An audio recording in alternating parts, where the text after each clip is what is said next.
Vrtec na Selih so sicer odprli lanskega septembra, sedaj pa so potrebne še nekatere izboljšave projekta.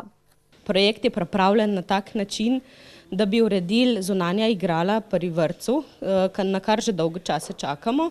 Otroke imamo v bistvu v vrtcu že celo leto, pa zunaj še ni igral. Pravzaprav smo se lotili ene zasilne rešitve, otroci pač imajo zdaj prostor in nekaj igral, ampak to ni tisto, kar si želimo.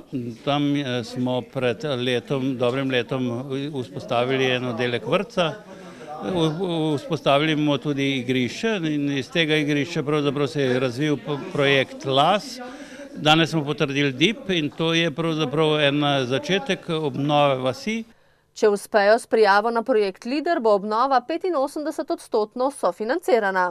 Poleg teh igral bomo uredili še 4 luže, in sicer v Kremenjaku Kavc, v Orlaki 2 luži in potem še eno lužo v Počumbarku, ki se ji reče Karana. Tudi krajani so se vključili in zadeva je stekla, tako da bi jo lahko zaključili prihodnje leto, pa je še dodal župan Kastelic.